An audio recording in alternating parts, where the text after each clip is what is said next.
जय माता दी दोस्तों यारों, आज जरूर सुने 10 जुलाई को है बुधवार पंचमी तिथि। दोस्तों, पंचमी तिथि एक ऐसा दिन जो कि भगवान शिव जी का सबसे प्रिय दिन होता है। इसीलिए दोस्तों, इस बुधवार की प्रदोष व्रत के दिन आप लोगों को 3 बेल पत्र वाला उपाय जरूर कर लेनी चाहिए। वीडियो में आगे बढ़ने से पहले अगर आप सब हमारे चैनल भक्ति में शक्ति 8824 पर पहली बार आए हैं तो अपने इस चैनल को सब्सक्राइब जरूर कर ले। दोस्तों, यह एक ऐसा उपाय है जो कि पंडित जी ने अपने अब भी की ही शिव महापुराण की कथा में बताए हैं। और दोस्तों, इस वाले उपाय को ज्यादा लोगों ने किया नहीं है, इसीलिए जो भी लोग इस 3 बेलपत्र वाले उपाय को इस बुधवार प्रदोष व्रत के दिन करेंगे, सीधी सी बात है भाई, उस उपाय का जो फल है वह आप लोगों को बहुत ही जल्दी मिलेगा और बहुत बड़ा होकर मिलेगा, क्योंकि इस उपाय के बारे में ज्यादा लोगों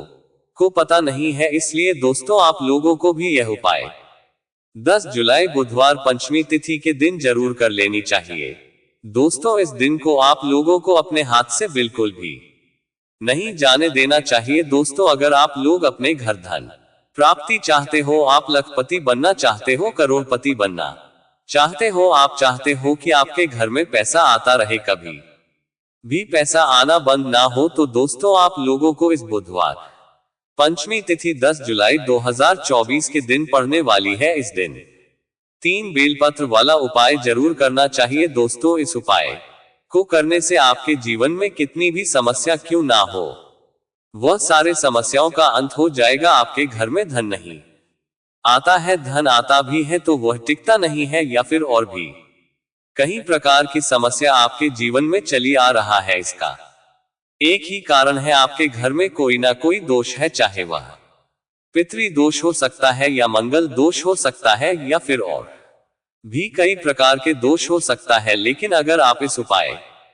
को सही विधि से कर लेते हैं तो आपको उन दोषों को पता लगाने का भी जरूरत नहीं है। आपका जो भी समस्या है, जो भी परेशानियां हैं, उसका अंत जरूर होगा। और दोस्तों, इस उपाय में आप लोगों को 1 ही रुपया खर्च करने की जरूरत नहीं है, आपको सिर्फ 3 बेलपत्र की जरूरत पड़ेगी। और अगर 3 बेलपत्र नहीं भी मिले तो भी हम आपको बताएंगे कि आपको 3 बेलपत्र कहां से बहुत सरलता से मिल जाएगी और आप इस वाले उपाय को कैसे कर सकते हो। देखो, उससे पहले हम आपको ये बात भी बता दें, अगर आपके घर में कोई ऐसा है जिसका व्यापार बिजनेस नहीं चल रहा है या उसके पास पैसा नहीं आ रहा है, घर में पैसा बिल्कुल भी नहीं आ रहा है, घर में मतलब माता लक्ष्मी जी आपसे प्रसन्न ही नहीं है, तो भाई आप लोगों को यह वाला उपाय जरूर करना चाहिए। दोस्तों, जानते हैं इस वाले उपाय को आखिर करना किसको है, किस समय करना है, कहां पर करना है और कैसे करना है। सबसे पहली चीज दोस्तों,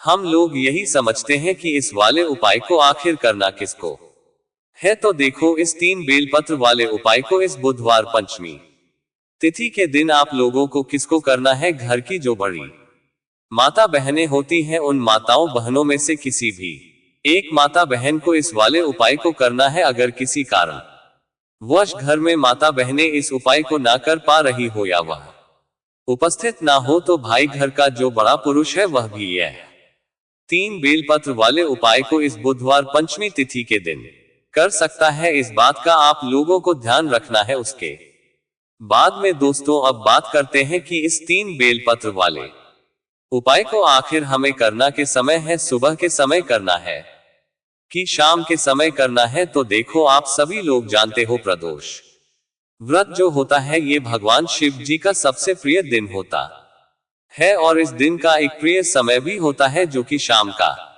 समय होता है, मतलब प्रदोष काल का समय होता है, जो कि शाम के 6 बजे से लेकर 7 बजे के बीच या 7 बजे से लेकर 8 बजे के बीच का समय होता है। इस बीच का समय प्रदोष व्रत के दिन का भगवान शिव जी का बहुत ही प्रिय होता है। तो मुख्य रूप से अगर आप पूछो कि भाई इस उपाय को हमें किस समय करना चाहिए, तो हम कहेंगे आपको यह उपाय करना चाहिए शाम के समय, प्रदोष काल में, ठीक है। अगर कोई व्यक्ति शाम के समय प्रदोष काल में इस 3 बेलपत्र वाले उपाय को ना कर पा रहा हो, तो भाई उसे कहीं पर जाना हो, कोई काम हो, तो भाई वह व्यक्ति इस उपाय को सुबह भी कर सकता है, ठीक है, पर आपकी कोशिश यही होनी चाहिए कि आप इस उपाय को शाम के समय प्रदोष कुछ काल में करें। तो अब बात करते हैं कि 3 बेलपत्र वाले उपाय को आखिर हमें करना कहां पर है। तो देखो, हम आपको बता दें, इस 3 बेलपत्र वाले उपाय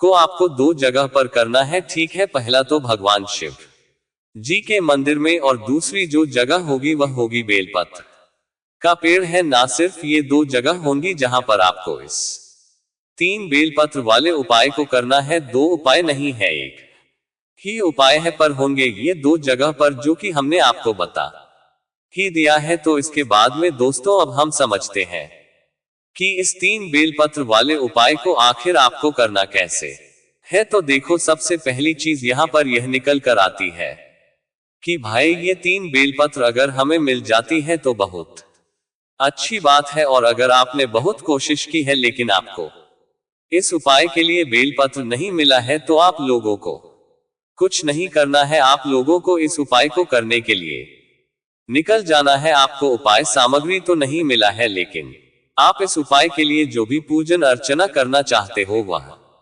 पूजन सामग्री आपको लेकर निकल जाना है, और शिव मंदिर जाकर शिव जी के ऊपर छड़ी हुई 3 अच्छी बेलपत्र आप लोगों को उठा लेना है और उसे धो लेना है। उसके बाद फिर आप इस उपाय के लिए इन बेलपत्र का उपयोग कर सकते हो। यह उन लोगों के लिए बात है जिन लोगों को पूरी कोशिश करने के बाद भी बेलपत्र ना मिले। 3 बेलपत्र आपको लेनी है, 3 से ज्यादा नहीं लेनी है, और ना ही 3 से कम लेनी है। इस बात का भी आप लोगों को ध्यान रखना है। तो चलिए दोस्तों, अब बात करते हैं अगली सबसे महत्वपूर्ण चीज की, कि इस 3 बेलपत्र वाले उपाय को हमें करना कैसे है। उससे पहले हम आपको ये बात भी बता दें कि उपाय की जो सामग्री है वह मात्र 3 बेलपत्र है। तो ऐसा नहीं करना कि आप सिर्फ और सिर्फ 3 बेलपत्र लेकर भगवान शिव जी के मंदिर पहुंच जाओ, है ना।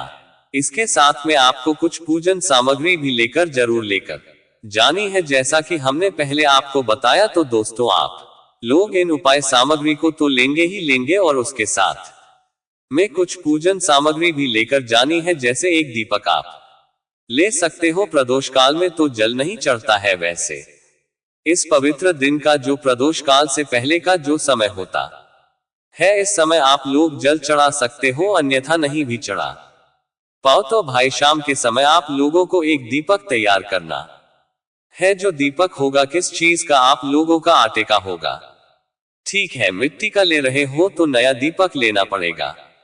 उसके अंदर आप लोग रखोगे गोल बत्ती रखना है, ठीक है। फिर उसके अंदर डालोगे शुद्ध देसी गाय का घी, है ना। इस तरीके से इस दीपक को मात्र तैयार करना, और इस दीपक के साथ में अपने उपाय सामग्री को तैयार करके शिव जी के मंदिर आप लोग पहुंच जाना। सुबह के समय कर रहे हो तो 1 लोटा जल अपने साथ में कम से कम लेकर जाना। बाकी इसके अलावा जो भी पूजन सामग्री है वह आप लोग लेकर जा सकते हो, कोई दिक्कत वाली बात नहीं है, ठीक है। तो अब आपको क्या करना है, उपाय को करते समय शुद्धता का विशेष रूप से ध्यान रखना है, क्योंकि आप इस उपाय को भगवान शिव जी के बहुत ही प्रिय दिन और प्रिय समय पर कर रहे हो। तो आपको मात्र उपाय की सामग्री लेकर, और जो दीपक है मतलब पूजन के लिए, वह कर भगवान शिव जी के मंदिर में पहुंच जाना है। सबसे पहले शिव जी के मंदिर में ही जाना है जो आपके घर के पास में हो, ठीक है। शिव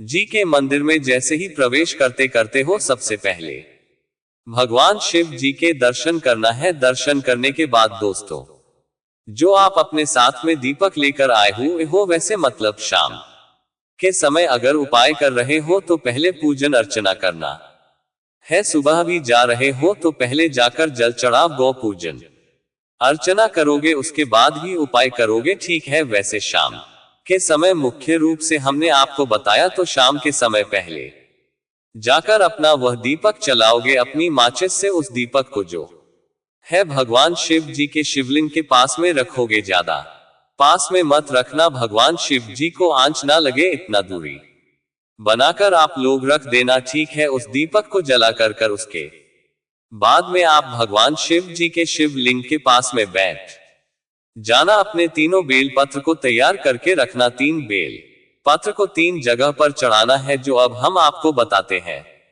उपाय का जो मुख्य रूप है वह यहीं से शुरू होता है। तो देखो 3 बेलपत्र में से सबसे पहली बेलपत्र निकालो। सबसे पहले बेलपत्र को आपको कहां पर समर्पित करना है? माता अशोक सुंदरी जी वाले स्थान पर। और आप सभी लोग जानते हो, जब भी हम कोई बेलपत्र माता अशोक चंद्र जी वाले स्थान पर समर्पित करते हैं तो बेलपत्र की बीच वाली बड़ी पट्टी का मुख होता है शिवलिंग की तरह, और बीच मतलब जो डंडी का भाव होता है वह जलाधारी की तरफ होता है। ठीक है, तो आप लोगों को क्या करना है? अपनी पहली बेलपत्र को माता अशोक सुंदरी जी वाले स्थान पर मतलब जलाधारी के बिल्कुल बीच में समर्पित करना है। बीच वाली बड़ी पट्टी का मुख जो है शिवलिंग की तरफ होना चाहिए और डंडे का भाग जल आधारित की तरफ होना चाहिए, जहां से जल बहता है और नीचे गिरता है। ठीक है, इस तरीके से आपको अपनी पहली बेलपत्र माता अशोक सुंदरी जी वाले स्थान पर समर्पित कर देनी है। अगर आपको स्थान का पता ना चले तो आप वहीं पर किसी से पूछ लीजिएगा कि माता अशोक चंद्र जी का स्थान कहां पर है। उसके बाद में दोस्तों अपने दूसरे नंबर की बेलपत्र को निकाल लीजिएगा। अब दूसरे नंबर की बेलपत्र को दोस्तों आपको थोड़ा ध्यान से चढ़ाना है। आप लोगों ने देखा होगा शिवलिंग होती है, शिवलिंग के ऊपर शिव एक जल पात्र टंगा हुआ होता है जिसके अंदर शिव जी की 5 बेटियों का स्थान होता। जया विशर शामिल बारी देव और दोत। तो इस दूसरे नंबर की जो बेलपत्र है इसको आपको जो है उस पात्र से स्पर्श कराना है और शिव जी की 5 बेटियों का नाम लेना है। स्पर्श कहने का मतलब है अपने दूसरे नंबर की बेलपत्र को उस ऊपर टंगे हुए पात्र में या लोटे में, जो भी मतलब पात्र टंगा हुआ है शिवलिंग के ऊपर, उसे छू आना है। छू आने के बाद जो है मतलब छू आते हुए आपको शिव जी की 5 बेटियों का स्थान नाम लेना है। जया विशर शामिल बारी देव और दो तली। और अगर किसी कारणवश भाई वह जो पात्र है वह न टंगा हुआ हो तो भी कोई दिक्कत वाली बात नहीं है। आप उस दूसरे नंबर की बेलपत्र को अपने हाथ में लेकर शिव जी की 5 बेटियों के नाम का स्मरण कर लेना। जया बेसहारा शामली भारी तली और देवी से स्मरण करने के बाद इस बेलपत्र को क्या करना है? आप लोगों को भगवान शिव जी की शिवलिंग के ऊपर चढ़ाना है। कैसे चढ़ाना है? आप जिस तरह से भी इस दूसरे नंबर की बेलपत्र को शिवलिंग पर चढ़ा रहे हो उस तरफ इस बेलपत्र की डंडी का मुख मत रखना, अपनी विपरीत दिशा में रखना। कहने का मतलब यह है कि बीच वाली बड़ी पट्टी का मुख आपके की तरफ होना चाहिए इस वाली बेलपत्र का, और डंडी का मुख आपकी विपरीत दिशा में। आप इस साइड से चढ़ा रहे हो बेलपत्र तो भाई उस बेलपत्र की डंडी का भाग आपके सामने की तरफ होना चाहिए, मतलब बीच वाली बड़ी पट्टी का मुख आपकी तरफ करके आप फिर इस बेलपत्र को शिवलिंग के ऊपर चढ़ाना है। ठीक है, दूसरे नंबर की बेलपत्र भी यहाँ पर आपने समर्पित कर दी है। अब बात आती है तीसरे और आखिरी नंबर के बेलपत्र की। भाई इसको आपको ध्यान से सुनना है। हमने आपसे बोला था कि यह उपाय 2 जगह पर होगा, पहला तो शिव जी के मंदिर में और दूसरा बेलपत्र के पेड़ के नीचे। तो अब वही ही यहाँ पर बेलपत्र का पेड़ भी आएगा। तो तीसरे नंबर की जो बेलपत्र है यह आपको शिवलिंग में नहीं चढ़ाने पर शिवलिंग में एक काम आपको करना है। देखो शिवलिंग होती है, शिवलिंग का एक करती भाग होता है। कति का भाग कहने का मतलब है कि जल आधारित होती है। जलाधारी पर जिस जगह पर जो शिवलिंग रखा हुआ होता है, जो कोलम गल भाग होता है, जो शिवलिंग कोटि भाग होता है ना, जहां पर शिवलिंग रखा हुआ होता है जलाधारी के ऊपर, तो भाई उस करती भाग पर आपको मात्र तीसरे नंबर की बेलपत्र को स्पर्श कराना है। ठीक है, क्या कराना है? स्पर्श मतलब छुड़ाना है और कुछ भी नहीं करना है, समर्पित नहीं करना है। यह मात्र आप लोगों को शिवलिंग के जो कति भाग होगा जलाधारी के पास में, भाई उस कति भाग में मतलब शिवलिंग